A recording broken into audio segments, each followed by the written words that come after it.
thank you for attending today's event, which is quite exciting, ethnicity and early years workforce. I'm one of the SIG convener for BERA, Early Childhood Education and Care. So I will be facilitating the session today, but we are luckily have Dr. Mona Saka and Madalina Judinsky as the report author with us today.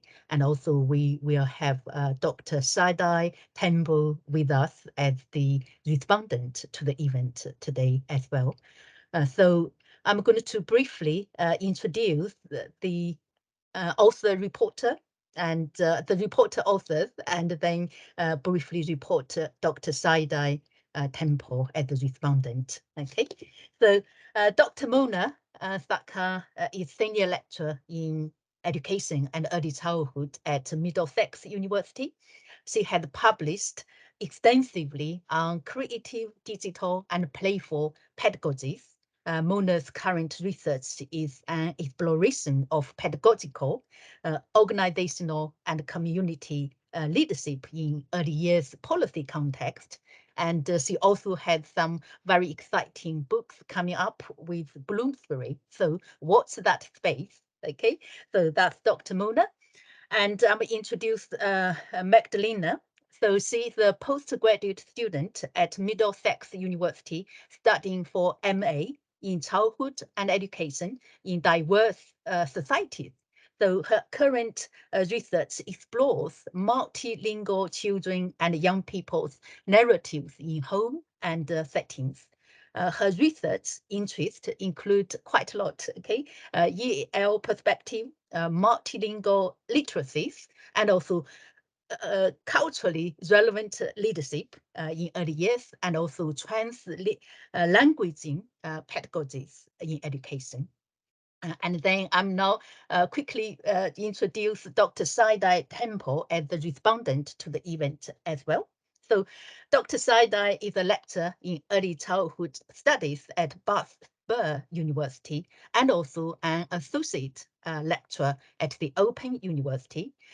He is a trustee for early education and the Fatherhood Institute, and also an independent writer and speaker through critical early years. So quite a lot of rules involved, okay? And Saida is also currently engaged in a research project funded by the Froebel Trust on developing an anti-racist framework within Froebelian pedagogy. So you can further follow him on Twitter at Critical Early Years. So that's the brief introduction to the three wonderful people here. And then I'm very briefly introduce the schedule of today. So first, Mona and Magdalena will do the presentation around their report. About 15 minutes, yeah. And after that, Dr. Saidai will directly responding to their report and presentation. And then afterwards, we will open up to the questions and answers, or mainly it's a dialogue. Hopefully we have a small group here, so we all contribute to that discussion. Hopefully we can finish on time. Yeah, okay. So off to you, Mona and Magdalena. Okay, fabulous. Oh, it's such a pleasure to be here. And we really do hope that this will be a chance for some dialogue. So we're going to keep our parts brief so that we can make space for thoughts and comments and questions, and really open the floor for some sharing of experiences and perspectives. So what we're going to try and do in today's session is present to you the highlights of a report that we produced for BERA on ethnicity and the early years workforce, a census of maintained nursery schools in England. In a nutshell, the project seek to kind of fill a gap in our quantitative understanding of staff ethnicity within the early years sector, and we focus specifically on maintained nursery schools, and to kind of deepen our understanding of the intersection between ethnicity and qualification levels and leadership responsibilities in the sector. We will keep our presentation, as I say, very brief. I'll do a little bit about the rationale, why we felt that we really needed to contribute this research. And then Magdalena will kind of recap our method, our key findings, and then hand back to me for what we see as our next steps. And then really excitingly, I'll hand over to Dr. Shaddai Tembo, who will just pick up on kind of themes and questions and things that will hopefully work as prompts for us all as we get the Q&A and the dialogue going. Okay, so before I get going, I do just need to acknowledge various people and organizations. So myself and Magdalena are here. We were researchers on this project, but one member of our research team, Selena Santos Pinto, isn't here today, but we really need to acknowledge that she was very much involved in the success of this project. We also had the most amazing advisory panel supporting us throughout this project and continuing really to support us. They include Shaddai, but also Liz Pemberton, Dr. Valerie Daniel, Dr. Sarah Bonetti, and Dr. Beatrice Merritt, providing really rich perspectives and experiences that fed into what we were able to produce and the kind of research that we ended up doing. And of course, we want to acknowledge the support of BERA, because honestly, this small seed grant that got this research going, we feel is just the beginning of this journey. We're now kind of stuck here in this space of thinking about ethnicity and the early years workforce and ending up doing lots of unfunded qualitative research to really deepen our understandings of why and how things are occurring across the sector. So we're really grateful to BERA for getting us started on what we hope is an important contribution to early years educational research. So if we zoom out then, our project that we're reporting on here was quantitative in nature. We wanted to provide some kind of census insight into the early years workforce. And because of resource limitations, we knew that we had to do that in a very specific way. So we ended up focusing on the maintained nursery school segment of the early years sector, which hands up is a tiny proportion of the early years sector, and we really recognize that. It's something like 0.02% of the workforce in early years are working in maintained nursery schools. There's about 380 maintained nursery schools around the country, and sadly that number is kind of under threat and continues to decrease. So by no means were we doing something where we could say across the early years and across the workforce, this is the situation. But we still felt that it was really important to offer a quantitative starting point for data collection around ethnicity in the early years workforce. And the reason for that is really a challenge to the Department for Education, who at the moment don't really collect any detailed statistics on ethnicity in the early years workforce. They are the only players really in a position to do so, but currently don't. What they do is an annual survey of childcare providers. And in that survey, there is a section entitled ethnicity, but it's very broad brush. So what that shows us, for example, is that in the last survey, 82% of the early years workforce identified as white British, and then it breaks down the remainder into very broad brush ethnic categories. We know from other statistics provided by the DFE that 69% of children accessing funded EY provision between 2 to 4 years of age are racialized as white British. So there is a discrepancy there. Even if we look at this very broad brush data provided by the DFE, we can see a discrepancy. Now, the DFE, in the way that they frame these statistics, writes this off as essentially a non-issue. So what they say is that, well, 82% of the early years workforce identifying as white British is broadly in line with the national population. Therefore, it's not really an issue.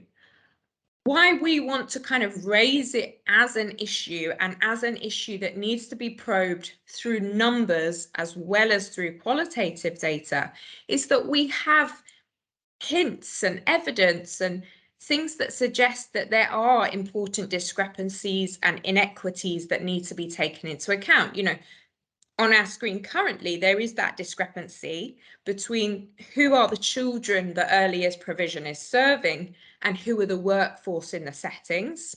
That seems to be a discrepancy, so raises questions around kind of representation, who children and families are seeing in terms of early years staff and how much that speaks to them and who they are. But digging deeper, there are some really important questions that need to be probed through both numbers and qualitative data. You know, so we need to look at the diversity of children and families relative to those working in these settings, but we also need to look much more carefully at the intersection of ethnicity with qualification levels, with leadership responsibilities. You know, we don't have any data on that at the moment. The DFE have provided us with no breakdown around kind of who within the early years sector is at a leadership and management level versus who has teaching only responsibilities versus who is in middle management, for example. So we felt that it was really important to speak to that gap and to highlight what might be happening when we look at those intersections. We also have this body, a growing body of qualitative research, specifically looking at UK early years, you know, most notably the research of Shadow, who we're lucky enough to have here, but really highlighting the need to kind of put race and ethnicity back into the equation when we're thinking about early years professionalism and experiences of early years professionalism. You know, we've had quite a strong focus in the early years on gender and gender inequities, and that's fantastic. But we need to bring race and ethnicity back into the equation, and in doing so, we need to bring intersectionality into thinking about the early years workforce. And this isn't just about the UK. You know, I think it's important to say that globally, there is a need, a recognised need for more research around ethnic, cultural and linguistic diversity in the early years workforce. And that similarly to our situation, it mirrors the need both for much more quantitative data gathering, ideally done on a large scale by government bodies who have the capacity to do so, which is then picked apart through qualitative, rich kind of insights from the sector. Okay, Magda, I'll hand over to you for this bit. So as Mona already mentioned, wanting to obtain quantitative data, we've developed an online survey via a platform called Qualtrics, and we have invited 385 maintained nursery schools across England to participate in the study. Invitations were made via email, and we've made contact with 95 head teachers who agreed to participate in the research and who have provided us with information about the proportion of ethnicities among children and the number of staff working in the nursery setting. What followed after this was head teachers were asked to pass on the survey link to individual staff members, and these individuals were asked to provide information about their ethnicity, the highest early years qualification, and their job role within that setting. Across the 95 nursery schools who agreed to participate in the study, we've obtained 490 individual staff responses. So that was our research design, and we have carried out an analysis using descriptive statistics, and here are our highlight findings. Let me just... Okay, brilliant. So the first key finding of our study is that children served by the nursery schools in our sample are considerably more diverse than the children in these settings. with 48.95% of children being white, while 48.85% of children being white, while 72% of staff self-reporting as white. The second highlight findings of our research is the fact that when we considered ethnicity and qualification levels across the sample, what we see is the spread of ethnicities depending on the highest qualifications. So staff with higher qualifications are less diverse than those with a level 3 qualification and other relevant early years qualification. And finally, moving on to our third highlight finding is when we considered staff ethnicity, job role, and leadership responsibility. And what we found is that staff with senior management responsibilities are less diverse than those in middle management and those with teaching only roles. And I'm going to hand over to Mona. Thank you. Thanks, Magda. Okay, so it's a drop in the ocean, this quantitative research that we've done and the findings that we've done. Honestly, I don't think probably surprising to anybody that's looked in the statistics at education, the education system more broadly. There's a kind of, it echoes what we know from primary education, what we know from secondary education in terms of that drop in diversity as we move into senior leadership, that drop in diversity as we look at progressive qualifications through the sector. But we do need to keep on gathering data, quantitative data across the sector around this. We need to engage more, maintain nursery schools, but probably more importantly than that, we need to look across the sector at private voluntary initiatives, which after all provide the majority of childcare places. The majority of nursery places are in private settings. And so we need to be asking about the picture there, the quantitative picture there, and whether it's similar, whether it's different, and what exactly is going on across the sector. Now, realistically, we will have more of an impact pushing DFE to begin to gather this data than trying as researchers to gather this data. I think it's fantastic to continue the quantitative data collection as much as possible. But honestly, our kind of main focus at the moment is saying, to the DFE that in the annual survey of childcare providers, we need to be looking at this more detailed breakdown of ethnicity across providers and across staff, but also in things like the take-up of the newly announced National Professional Qualification in Early Years Leadership. We need to be monitoring ethnicity and looking at who is making the most out of, or who's getting access to, rather, this new qualification that channels people towards senior leadership. So the push there for much more quantitative data collection.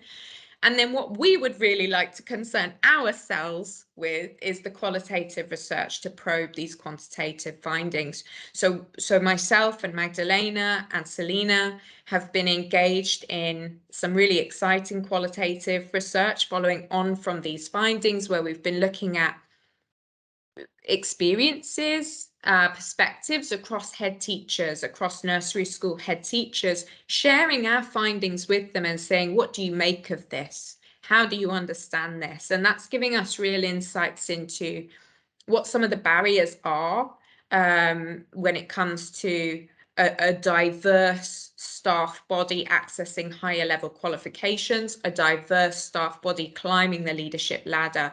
And we think, you know, honestly, we're at a tip of an iceberg here. We think there's so much more to look at across the sector. And also really interested in this idea of deepening our understanding of why, from the child's perspective and from the family's perspective, this matters so much.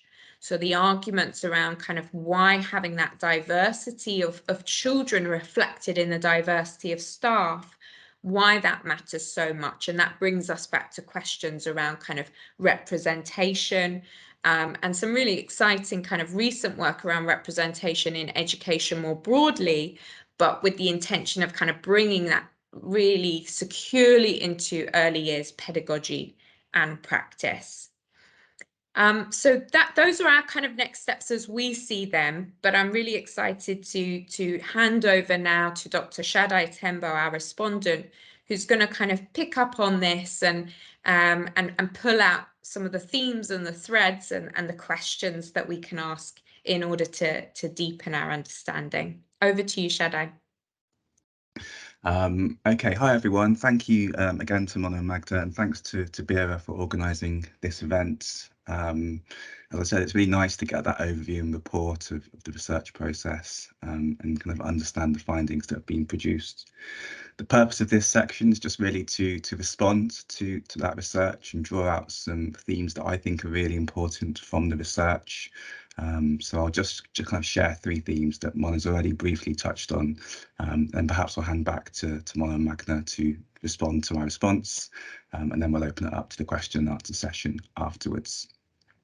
I guess the first thing to kind of pick up directly on what Mona has said there is the value of representation, and that's quite clearly a very fundamental theme that's emerged from this research. And I think, as Mona said already, it does speak to the broader discourse that we're seeing around representation in public discussion. I actually think representation's got a bit of a bad rep recently. We've been having lots of conversations about the representation of our political parties. We've had some kind of discourse and discussions and articles about the limits of representation. But for me, I think representation has a specific value in educational contexts. And when we often broaden it out to kind of all organisations, it can lose that value. So specifically when we're talking about education and our early childhood spaces, the research has long shown, informed by the works of Paulo Freire on critical pedagogy, of the value of teaching as a social activity, primarily because of the character, ubiquity, pervasiveness, duration, and importance of teaching in those early years and working with young children.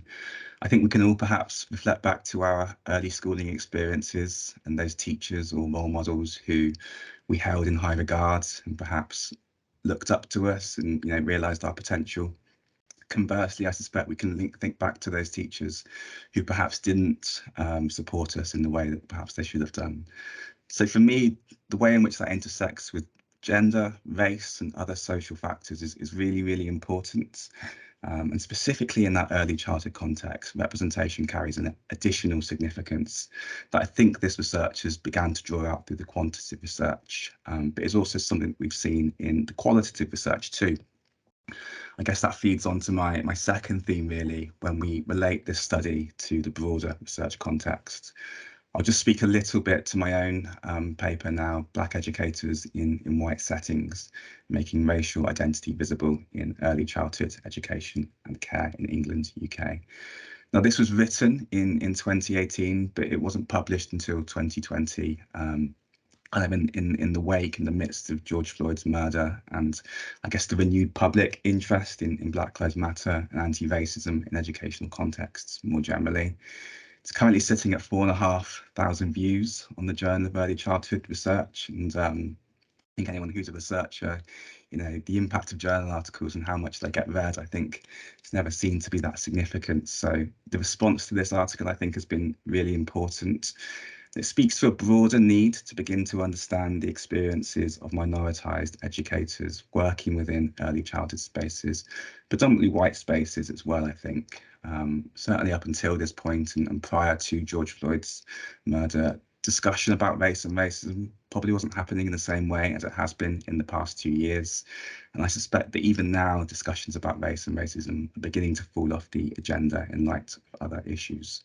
So for me, this research really continues to shine a light on how we can gather data, both quantitative and qualitative, on the experiences of minoritised educators within the early years profession. But there are also some barriers to explore. As Mona said earlier, there are a number of issues that perhaps aren't being discussed when it comes to the minoritised educators' experience. For me, I think about this in terms of the broader context of whiteness. if racism is the kind of the shark, then whiteness is almost a sea in which we all swim, something that's more difficult to perhaps grasp and see, but certainly present, and certainly informing all of our discussions about race and racism in educational environments, but also in terms of the racial identity and how we have those conversations when it comes to the practitioner. Certainly something that I identified within my research was a silencing of discussion around race and racism. As I said, we've become better at this in light of George Floyd's murder, but certainly before then, we weren't really having the level of discussion that we should have done in terms of how race comes to intersect with early years practice and pedagogy with young children. Secondly, there's this issue of professional identity and what it means to have a professional identity as an early years practitioner. Often that can sometimes be interpreted as a neutral category, but we don't turn up to work and leave our experiences, our backgrounds and our social characteristics at home. Actually, you know, the life forces that we've experienced, our racial experiences, our gender, they all shape how we understand our professional identity. And that interrelation with race, I think, is particularly important when we look at what Black educators can be and how they can serve young children in terms of providing that valuable young role model. So for me, again, I think the research really speaks to the need to challenge and problematize this idea of professional identity as a neutral category and really understand how race and racism and other social factors come to intersect with that. But also feelings of tokenism and isolation amongst Black minoritized educators. Now I can think back to my own experience as a Black educator working in a number of different settings, but I've worked in predominantly white settings as well. And certainly these were feelings that were very familiar to me as an educator and was something that I drew out within my research with the interviews with Black educators. I'll just share this extract from my research now. It's between me and Safi. So I say, do you think conversations about race were happening before you arrived? And Safi says, I don't think they were beforehand. I don't think so because there wasn't an obvious thing to talk about. Because when I came and they started, they were all firing questions at me, especially in the preschool because they're older and they're so curious about my complexion. I don't think they'd ever seen a Black person before. Now, Safi worked in a very predominantly white setting in a fairly affluent area. And she was very much positioned as the token Black educator, to the extent that she felt from her experience that conversations about difference, diversity simply weren't happening before she arrived into the setting. However, once she was in the setting, there was then the burden of having to represent kind of all Black people and serve as that token model Black educator. It's a really interesting position and something that certainly prior to my interviews with a number of these Black educators wasn't something that they had felt able to explore with their colleagues or other professionals, but really shines a light on how minoritized educators come to experience their professional practice within the early years with colleagues and with young children. So I think there are certainly many more feelings of tokenism and isolation that we should be addressing with more qualitative research. But also, because of that, we should be able to support them in a more comprehensive way and ensure that there are no barriers to progression in terms of leadership and henceforth. I guess additional to that is the intersection with other social categories such as gender. Not only was I the only Black man in a number of settings, Black practitioner, I was also the only man in a number of settings I was working with. So that intersectional lens, that double bind of being a man, but also being a minoritized educator, for me is something that offers a number of opportunities to understand a bit more. And the interrelation so far with that quantitative data from the Bureau funded study and the existing research context should give us a good foundation for us to go forward and answer those questions in more depth. So those are the three themes that I've identified in terms of barriers to representation, the barriers in terms of barriers to explore, the value of representation, and the wider research context. I guess off the basis of those, I've just got some kind of pondering questions that I'll put out to all of you, and perhaps we can pick up on these a little bit more in the Q&A, and perhaps I'll hand back to Mon in a second to respond to my response. But really, what I'm thinking about this research, this fantastic kind of small piece of research, is how can we continue to advocate for better representation in the early years profession. I think that's fundamental, given what we know about the value of representation influenced by Paulo Freire's critical pedagogy approach. What more can we continue to do to advocate for better representation? Is that continuing to raise this issue with the DFE? Is it better public awareness of the value of representation in early years? What sorts of strategies should we be taking to better advocate for that in the early years profession?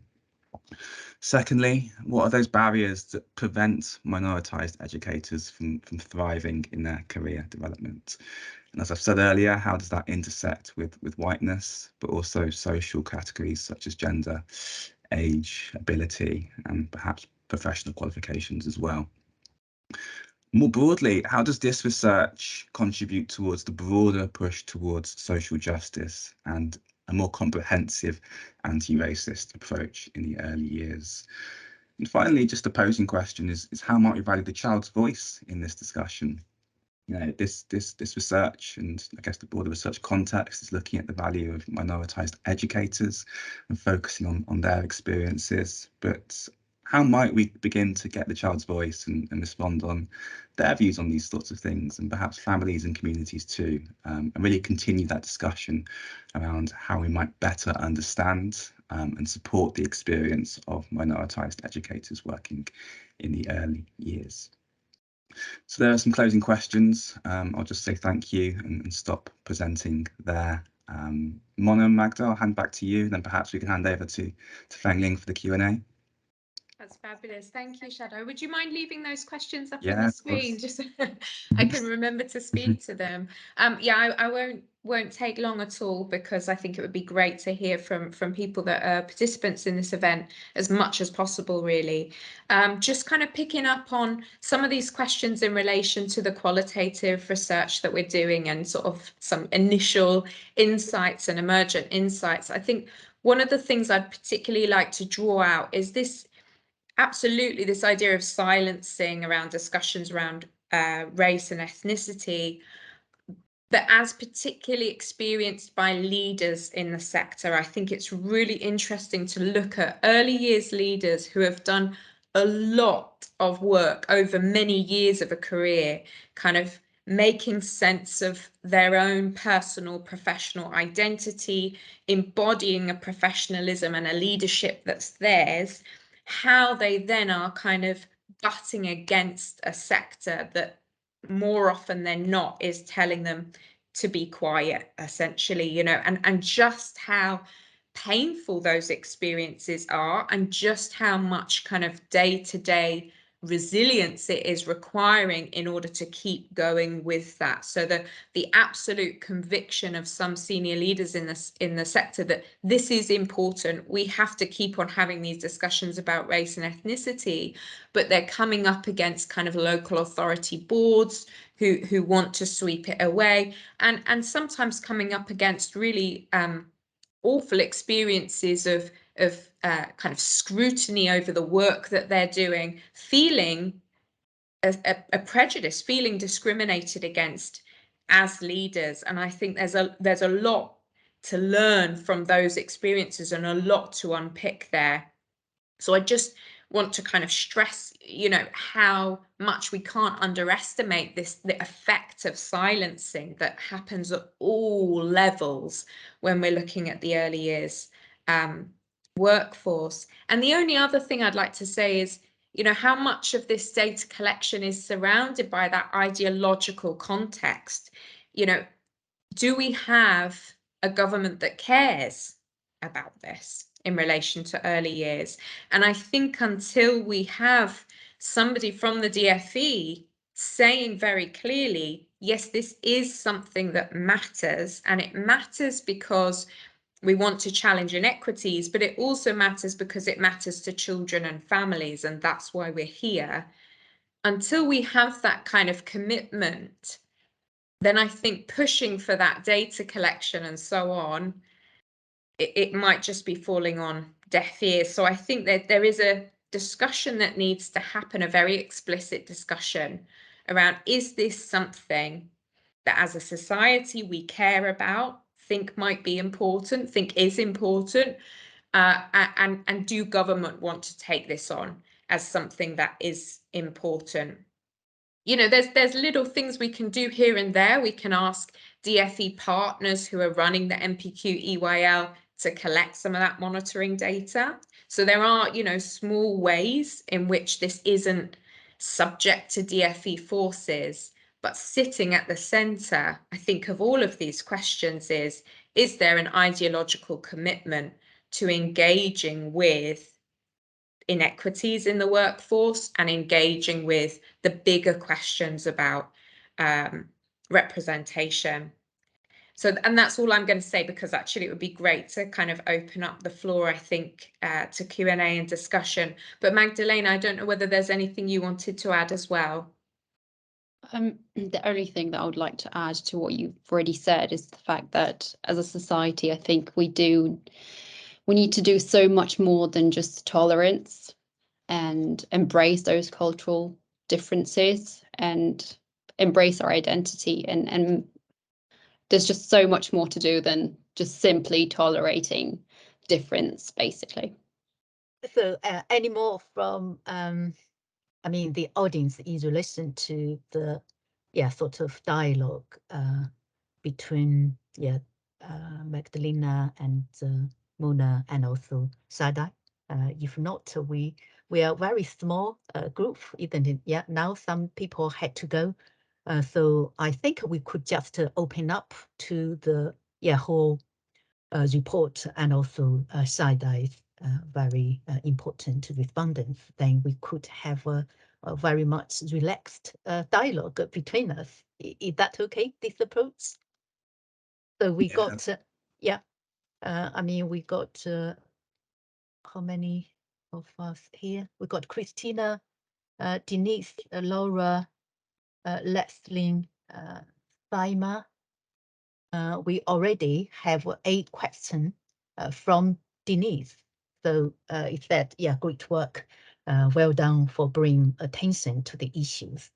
Were there any surprising results? Maybe this is the question for Mona and Magdalena to respond to. We start from here. I think there was only one thing where we thought, oh, that's interesting. It was when we looked at the intersection between ethnicity and leadership responsibilities, we didn't see that kind of neat line that goes like this, where it was kind of a drop in diversity with middle management and then a drop in diversity with senior leadership. We saw middle management holding on to its diversity. So there we're talking about room leaders. We're talking about people with kind of pedagogical leadership responsibilities within the setting.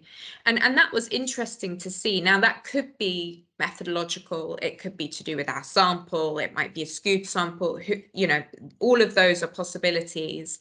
But I did think that that opened up something as an interesting possibility, just in terms of the quantitative push that we need to do.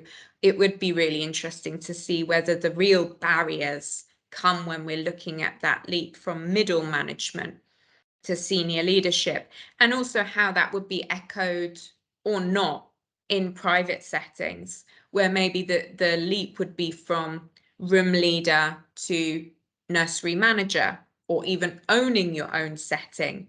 You know, there are interesting, when we bring the market into play, there are some really interesting things to look at in relation to ethnicity. So that, I think we need more data, but it was interesting to think about the possibility that actually progression into middle management might be much smoother than progression into senior leadership. Yeah, thank you, Mona, to responding to Denise's question. Denise, are you still here? So you could further, provide comments or any further questions in relation to that surprising result? Yeah, I'm still here. Thank you. Thank you, Mona, for responding. There's just another side question, and I'm really interested in how, I know going forward you're thinking about qualitative research, and I'm wondering how diverse your interviewers will be and how you think that might impact on, your interviewing. Thank you. Yeah, really, really good question. I'll have a bash, and Magdalena, I'll bring you in as well. So we've conducted 14 interviews with nursery school head teachers. We didn't ask for a categorization of ethnicity as part of those interviews. So we invited all 95 head teachers that participated in the research to come on board and do an interview with us, and 14, we were lucky enough to get 14 secured. However, in the interviews, 3 interviewees talk explicitly about coming from a racially or culturally minoritized background, and 2 more specifically talk about racial minoritization as part of their leadership experience and journey. So you can imagine that across the 14 we have there's huge diversity, not just in terms of kind of where those head teachers are in the UK, the kind of areas that they're working in, their own identity characteristics, but also how they're coming to this issue. So we had a spectrum from kind of a really deep and personal understanding of the importance of race and ethnicity for working in early years, all the way through to a kind of a body of head teachers who felt that they needed to do more to support a diverse workforce, but felt frustrated that they didn't know how to do that, were unsure about how to do that. And then all the way towards, as Magda was mentioning, a kind of a smaller body of head teachers who felt that race and ethnicity was something, or racial diversity and ethnic diversity was something that you teach children to tolerate, that is not a kind of rich fund of knowledge and identity for the setting. So our qualitative data's fascinating, if I can say that. I mean, it's been absolute, well, I want to say joy, but actually it's been quite painful to read some of the transcripts and do some of the analysis, honestly. But there is a huge spread there in terms of the experiences that different head teachers around the country are bringing and how they make sense of this issue and how they see this issue. Magdalena, do you want to say anything more about that? No, I think you have summarised it very well indeed. The only thing I can respond to is the fact that yes, we have recognised the fact that we're all. I mean, we have recognised and acknowledge our own identities, and our own experiences, and rather than standing back from it, which was very difficult to do, we've embraced that and we've. I mean, it was inevitable not to, but we are aware of that, and we have made sure to address that as an ethical tension as well within the study.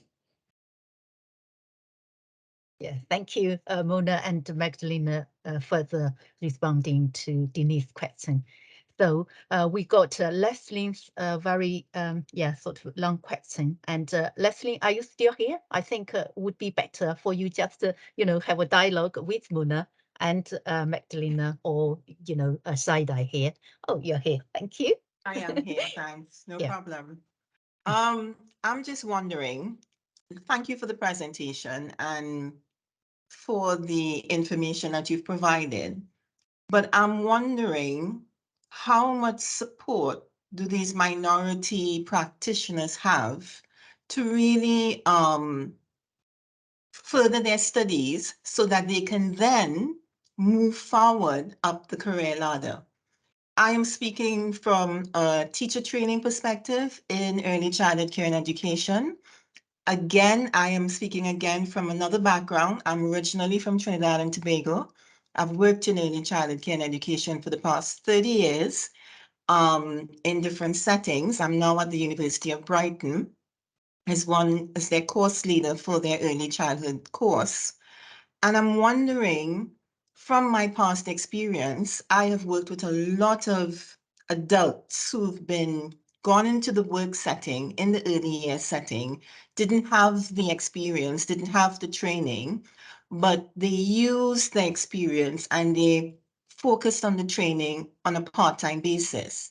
I've had a lot of students who've had issues with management, who decided not to give them time off because they were improving themselves, they were going towards a qualification, and hence the reason that's where my question is coming from. How much support these minority early years practitioners have to really improve themselves and move up the career ladder? Is that part of your research? That's a you've hit the nail on the head in terms of what we're looking at the moment, because we're really thinking about recruitment, retention, and training that happens for the workforce, and how that is different for minoritized individuals within the workforce.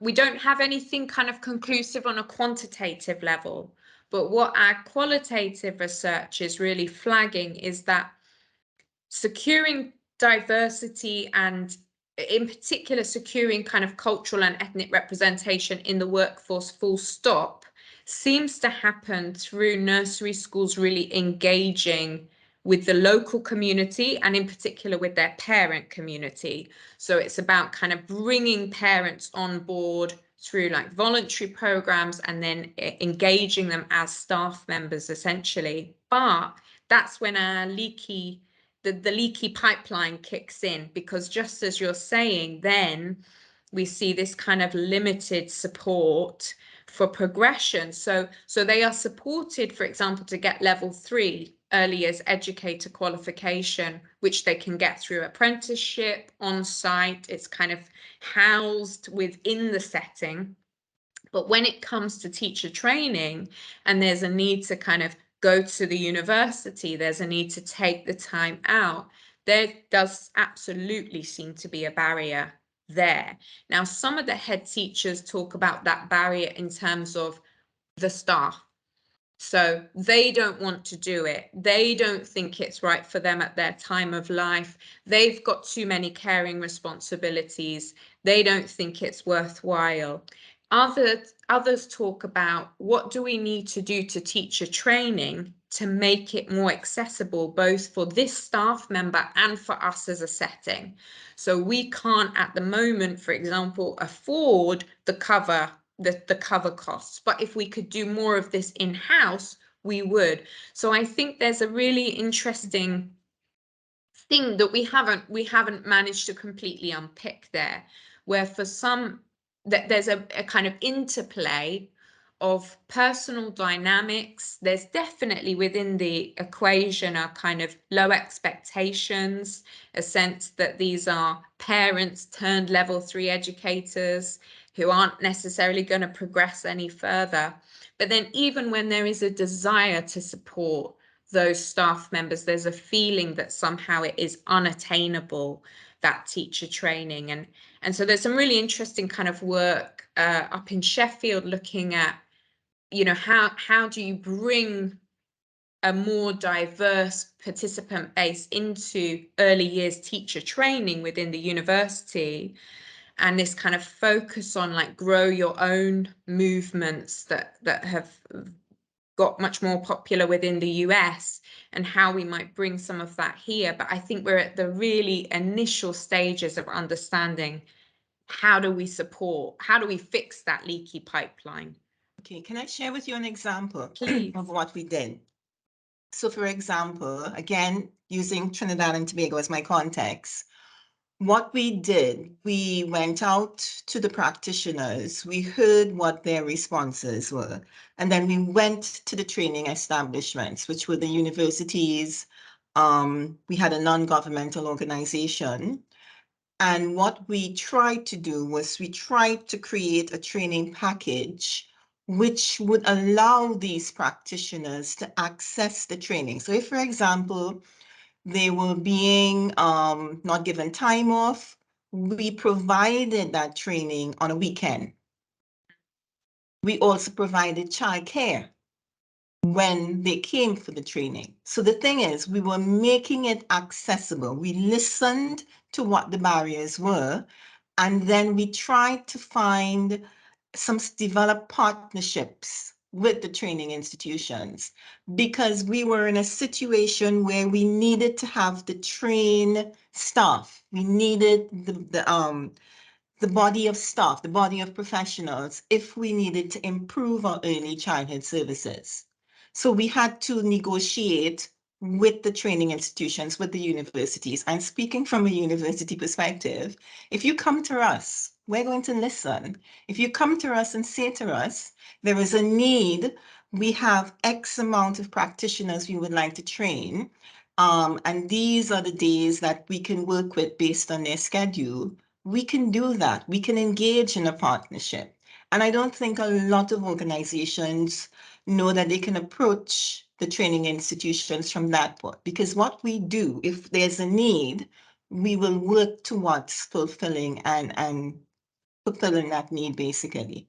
So it's just something basically to think about. Mm. I Yeah. think it's fascinating. And I think the idea is of having that training package Yeah. that facilitates more people to actually engage in teacher training is fantastic.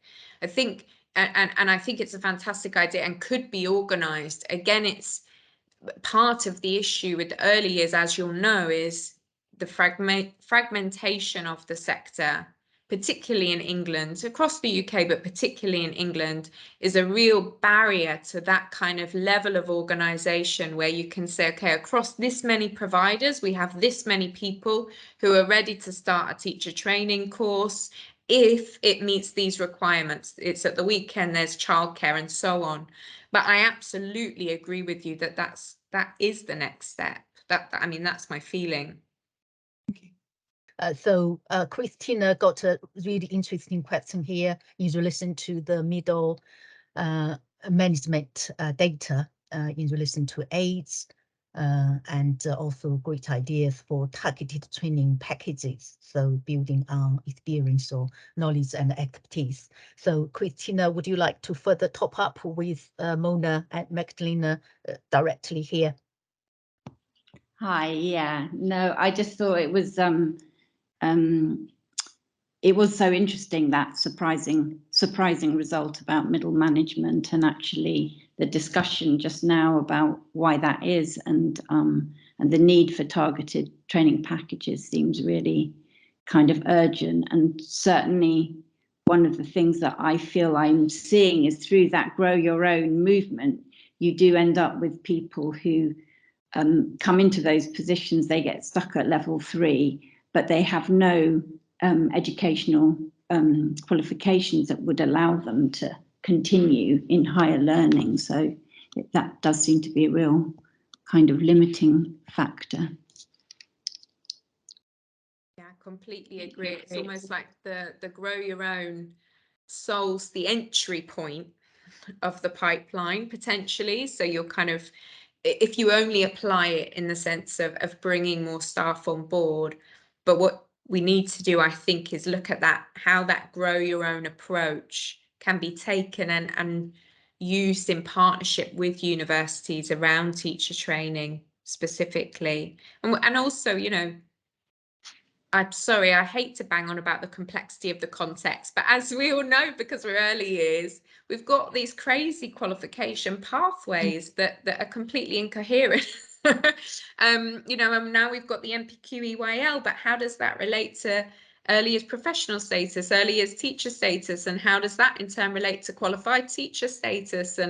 And those are some of the issues of, as well, just focusing on maintained nursery schools, is we get a very specific and skewed look at the qualifications and their intersection with ethnicity. But it does also highlight just the level of fragmentation across the sector in terms of qualifications, which is impacting everybody, but makes it very difficult to pin down racial and ethnic inequities or gender inequities for that matter, because actually we're constantly working around these moving parts within the sector. Yeah, thank you. The level of fragmentation is so kind of confounding to all of it, and the workforce crisis as well. But so when you said you thought it was the onus should be on the DFE to gather data, again, that becomes really sticky, doesn't it, when you think how fragmented the sector is. And so possibly as well as more qualitative research from the academy. Maybe there is a space also to flag up that difference, you know, the fragmentary sense of it and how difficult it is to actually gather data. Absolutely. I mean, we're working with a kind of two tier, but I think it's probably more tiers than that at the moment, workforce. And there are so many discussions that we as a sector need to have with the DFE. And I don't know how to kind of continue on that thread and remain optimistic and smiling, but there are just so many issues to be resolved in the wider context that frame these discussions around identity. I think as academics, we can't take our eye off the ball around these questions because the context is so fragmented and complex. You know, we have to keep on kind of pushing, but it does, I think it raises a question for us as researchers around how do we actually keep in mind that context and just how broken it is, while also trying to speak to the current realities and say what is possible in this space currently. Shada, I'd love to hand over to you if you've got anything to kind of add on that. I mean, I would only echo what you've said. It is an incredibly fragmented kind of political landscape. You know, we live in this legacy of short-termism that makes it so difficult to get anything done, particularly when it comes to gathering statistics. I guess what I'll say on kind of the issues with access is that even when students are in university, we know about the awarding gap. So from the lecturer's perspective, there is a discrepancy in marks awarded to minoritized students and compared to white students. So, you know, there are issues getting to university, but even when they're there, we know that minoritized students are facing a number of difficulties in how marks are awarded. So, you know, it's, you know, just picking at the thread of this uncovers so many significant issues, and we need perhaps a more cohesive voice overall as an early years sector, I think. We just, yeah, you know, it's really difficult, isn't it? And there's no clear answer to this, I think, which is frustrating, but I guess we keep trying at the same time, and we keep plucking away, and hopefully small scale pieces of research like this will contribute towards the bigger picture, and ultimately, you know, make a better future for children, which is why we're doing this, I guess, and, you know, thinking about their outcomes and futures, and contributing towards that anti-racist approach is really, really important. So yeah, a complicated landscape, no easy answers, but, you know, we have to keep plucking away with this research and hoping and trusting that it will at some point make a difference to those children's lives. Wow, that's important, sort of reflecting on how we're going to make the better for the children, family and communities. And we do recognize all of the challenges around ethnicity in early years workforce. And through the presentation of Mona and Magdalena, we see the quantitative, you know, picture of that. And then we, Dr. Saidai, through her very meaningful and critical respondents, we say, yes, the representation, what's the value? And ask us to further, you know, deep reflect on it. And also research important questions around professional identity within the minoritized workforce. So much more to learn, and for us to reflect on the intersectionality in relation to race, gender, age, capability, and social cultural context, which is makes this early years context so much complex. That's why we need to do more, you know, events like that. We need to carry out more research like this, quantitative and also qualitative. Yeah. So in terms of time, we might not, you know, have Laura Simon, you know, to further ask, but you could further contact both, Mona, Magdalena, and also Saida in relation to his qualitative research. So we would like to sort of close up for the great event today. Very meaningful conversation, and thanks you all for attending on top of your busy schedule today. So is that okay? We finish today's session, and thank you so much. Looking forward to some other events